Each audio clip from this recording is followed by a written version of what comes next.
আসসালামু আলাইকুম ওয়া রাহমাতুল্লাহি ওয়া বারাকাতুহু। সম্মানিত প্রিয় উপস্থিতি, আজকের এই ভিডিওতে আমি আপনাদেরকে এমন একটা রুহানি আমল বলবো, এই আমলটা যদি আপনি করেন সব কাজ আপনার ইচ্ছাই হবে, যা মুখ থেকে বের হবে তাই দ্রুত হতে থাকবে। এটা ভাই আমার বানানো কথা নয়, এটা কোরআনের কথা, আমার আল্লাহর কথা। কিভাবে হুজুর? অনেকে বলবেন, হুজুর কিভাবে বললেন আপনি এত বড় কথা? শুনেন, দলিল দিচ্ছি। কিতাবের মধ্যে এসেছে, কোরআনের মধ্যে এসেছে, হাদিসের মধ্যে এসেছে, কোনো মানুষ যদি আল্লাহ তাআলার কথা মতো চলে, আল্লাহর ইচ্ছাটাই হয়ে যাবে তার ইচ্ছা। ওই মানুষটা কোথাও হেঁটে যাবে তো তার হাঁটাটা কেমন যেন আল্লাহর হাঁটা। সে যদি চায় আল্লাহ তুমি এখন আসমান থেকে বৃষ্টি দাও, আল্লাহ বৃষ্টি দিয়ে দিবেন। এটা বান্দার সাথে আল্লাহ তাআলার সম্পর্ক। বান্দা যখন আল্লাহর কাছে এভাবে চায়, রিকোয়েস্ট করে, এবং বান্দা যখন এমন তাকওয়াবান হয়, এমন পরহেজগার হয়, এমন ভালো হয়, তখন আল্লাহ তো দেওয়ার জন্য প্রস্তুত। এই জন্যই বলা হয় এই রুহানি আমলের শক্তি সবাই অর্জন করতে পারে না, এই যোগ্যতা সবার থাকে না। এটার জন্য 1 নম্বর শর্ত হচ্ছে আল্লাহ ওয়ালা হতে হবে। তো এটা হাদিসে কুদসির মধ্যে এসেছে। আপনি বলতে পারেন, হুজুর আপনি এমন কথাটা কিভাবে বললেন? তো এটা শুধু আমার বানানো কথা নয়, আপনি আপনার বাড়ির মসজিদের হুজুরকে আপনার বেতনে রেখেছেন, আমি আপনার বাড়ির মসজিদের হুজুরকে রাখি নাই। আপনি আমার এই হাদিসটা বলবেন যে এটা যে হুজুর বললো এটা হাদিসে কুদসির মধ্যে আসছে, কথাটা কি আসছেও কি সঠিক? এটা কি আসছে আল্লাহর চাওয়াই বান্দার ইচ্ছা? হাদিসের মধ্যে আরও এসেছে, ওই বান্দা যখন ভালো হয়ে যাবে, তাকওয়াবান হয়ে যাবে, পরহেজগার হয়ে যাবে, তখন ওই বান্দা, ওই যে আগে যেমন বললাম, আল্লাহর কাছে বান্দা এভাবে দোয়া করবে, আল্লাহ আমি একজন মানুষকে এই কথাটা বলে ফেলছি, আল্লাহ আমি এই কথাটা বলেছি, বৃষ্টি হবে, তো আল্লাহ এখন যদি তুমি আমাকে বৃষ্টি না দাও আমি তো লাঞ্ছিত হয়ে যাবো, আল্লাহ তুমি বৃষ্টি দিয়ে দাও। আল্লাহ বলবে এটা তো আমার হাবিব, এটা তো আমাকে ভালোবাসে, যাক তার ইচ্ছা অনুযায়ী আমি এই মুহূর্তে বৃষ্টি দিয়ে দিলাম। সুবহানাল্লাহ। সম্মানিত প্রিয় উপস্থিতি, এটা হচ্ছে এমনই একটা দোয়া। যাই হোক, এমনই কিছু আমল আজকে এই ভিডিওতে শিখাবো আপনাদেরকে, অবশ্যই শেষ পর্যন্ত শুনতে হবে। আপনি মসজিদের ইমাম সাহেব থেকে জেনেও কথাটা আপনি নিশ্চিত হতে পারেন যে হুজুর যা বলছে সঠিক বলছে।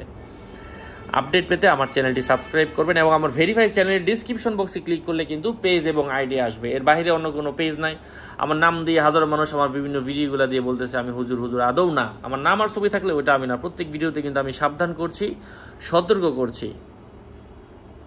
এই রুহানি আমলটা কিভাবে অর্জন হবে, কয়েকটা কাজ বলে দিব, এগুলা করবেন, রুহানি শক্তি অর্জন হতে থাকবে।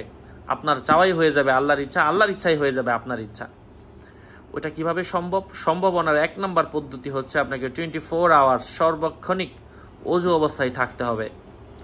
কখনো হারাম খাবার খাওয়া যাবে না, হালাল খাবারের উপর থাকতে হবে, এবং 5 ওয়াক্ত নামাজ জামাতের সাথে পড়তে হবে, তাকবীরে উলার সাথে, অর্থাৎ জামাত যখন শুরু হয় তখনই পড়তে হবে।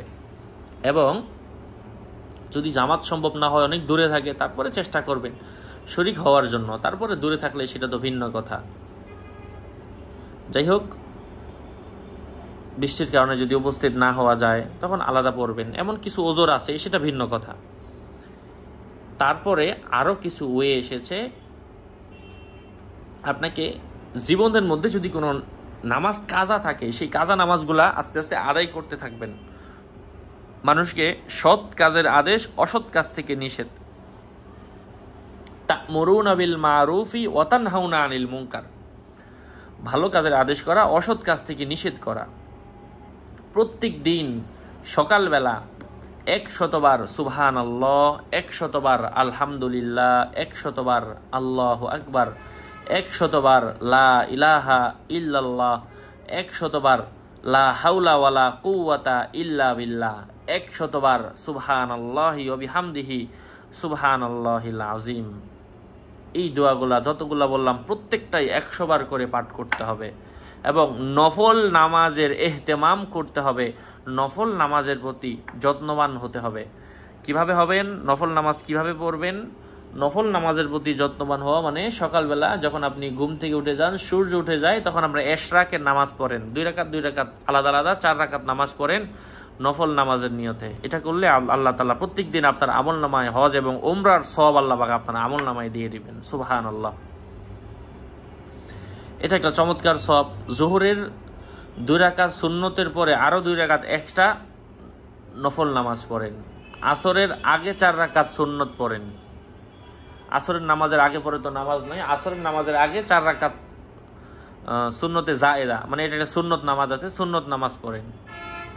এবং মাগরিবের পরে, মাগরিবের নামাজ তো পড়বেনই, মাগরিবের পরে 2 রাকাত সুন্নত, এটা তো পড়তেই হবে।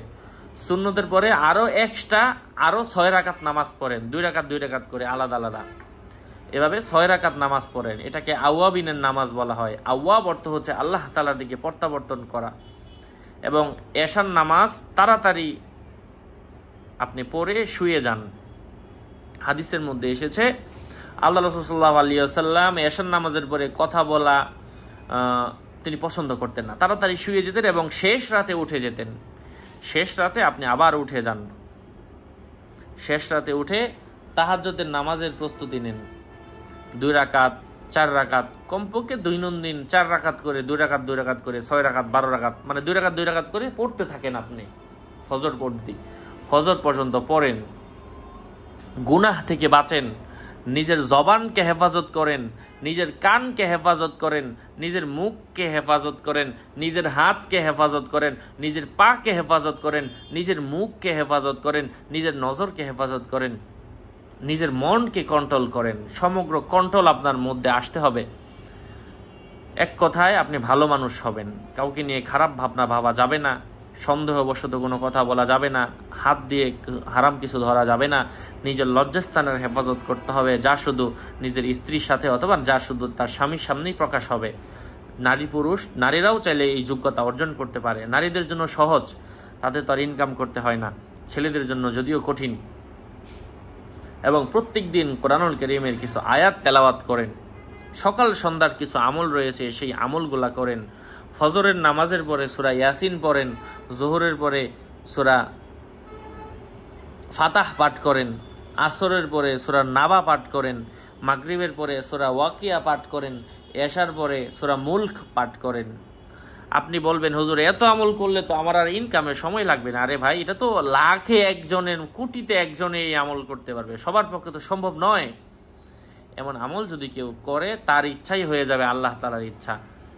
আর হাজার হাজার ঘটনা রয়েছে, কত ঘটনা বলবো। তবলিগের ঘটনা যদি একটা ছোট্ট করে শেয়ার করি।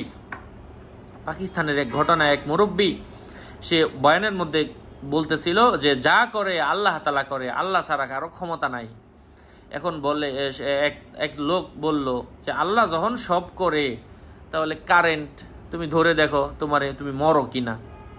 তখন ওই যিনি বয়ান করতেছিলেন হুজুর, তিনি কারেন্টের মধ্যে হাত দিলেন, কারণ তার ঈমান ছিল এমন পাক্কা, ওই কারেন্ট ওই আলেমের জাররা পরিমাণ, কণা পরিমাণ তার ক্ষতি করতে পারে নাই। তিনি একেবারে কারেন্টের যে মূল লাইন এখানে জুড়ে 2 হাতে চাপ দিয়ে ধরলেন, তার কিছুই হয় নাই। এটা তার ঈমানের পাওয়ার।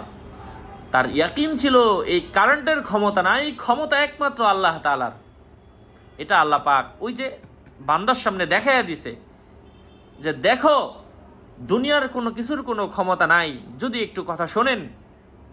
আপনি ভাত খাচ্ছেন, আপনি আমার ভিডিও দেখছেন, আমার ভিডিওগুলো সাধারণত 18 থেকে 24 বছরের বাচ্চারা, মেয়েরা দেখে। আর তারা অবশ্যই আমার ছোট, আমি তুমি করে বলতে পারি। আর উপরের লেভেলের মানুষ একটু কম দেখে, তারাও দেখে একটু কম। যাই হোক, আমি তুমি করে সম্বোধন করতে পারি। তো তোমরা এই জন্য অবশ্যই যুবক যুবতী, তোমাদের এখনই সময়। কারণ তুমি যদি এখন ইবাদত করতে শুরু করো, বৃদ্ধ হয়ে যাবে, তুমি ইবাদত করতে পারবে না। তুমি যৌবনকালে যে ইবাদতটা করতে, বৃদ্ধ হয়ে যাওয়ার পর যখন এই আমলটা করতে পারবে না, আল্লাহ তাআলা ফেরেশতাদেরকে বলবে, এই ফেরেশতা শোনো, আমার এই বান্দা, এই বান্দি, সে তো আগে এই ইবাদতটা করতো, এখন কেন পারতেছে না? সে তো অসুস্থ থাকে। আল্লাহ তাআলা বলবে, সে যেহেতু আগে আমলটা করতো, যখন তার সবকিছু করার ক্ষমতা ছিল, সে যা ইচ্ছা তাই করতে পারতো, সে যখন তার ইচ্ছা মতো সব কাজ করে নাই, তো তুমি তার আমলনামার মধ্যে এটা যোগ করতে থাকো। সুবহানাল্লাহ। আল্লাহ তাআলা ফেরেশতাকে আদেশ করবে, ফেরেশতা যুক্ত করতে থাকবে তার আমলনামার মধ্যে। দেখেন না আল্লাহ তাআলা কত সহজ করে দিয়েছেন। এই জন্য অবশ্যই আসুন আমরা অবশ্যই আল্লাহ ওয়ালা হয়ে যাই, আল্লাহ তাআলার নেককার বান্দা হয়ে যাই, বান্দি হয়ে যাই। আল্লাহর কোরআন সামনে নিয়ে কথা বলছি, কোরআনের মধ্যে হাত রেখে কথা বলছি। আমার কথা এখানে একটা কথাও মিথ্যা নয়, আল্লাহর কসম করে বলছি। আপনি যদি এমন হতে পারেন, আপনার মাধ্যমে অসম্ভব কিছুই না।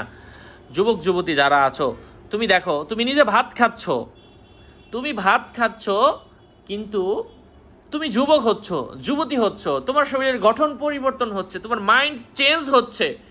ঠিক একই ভাত তোমার বাবা খাচ্ছে, তোমার দাদা খাচ্ছে।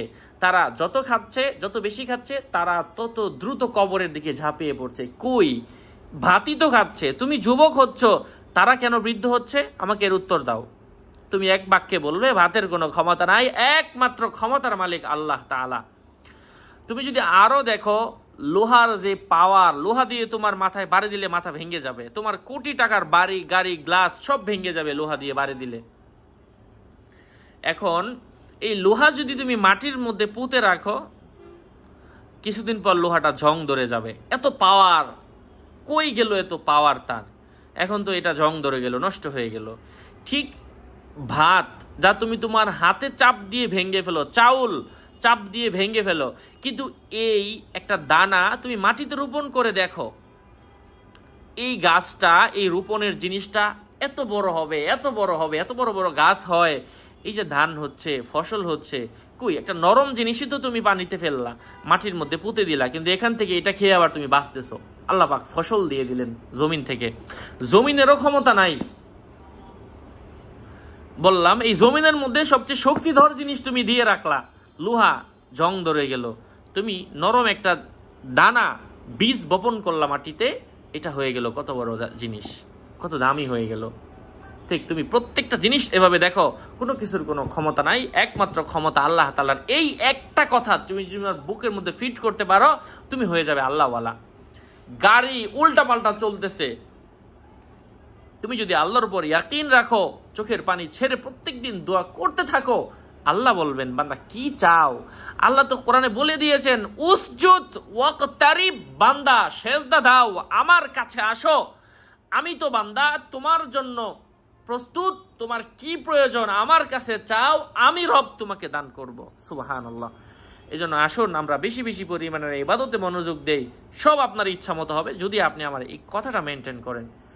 আপনি এই ভিডিওটা দেখেছেন, আশা করছি উপকৃত হয়েছেন। আরেকজন মানুষকে আপনি ভিডিওটা দেখার সুযোগ করে দিবেন, আশা করছি সেও আপনার মতো উপকৃত হবে, সে আখিরাতের দিকে ধাবিত হবে, সেও রুহানি শক্তি অর্জন করতে পারবে। আল্লাহ পাক আপনার মঙ্গল করেন, সুস্থ রাখেন, ভালো রাখেন। আসসালামু আলাইকুম ওয়া রাহমাতুল্লাহি ওয়া বারাকাতুহু।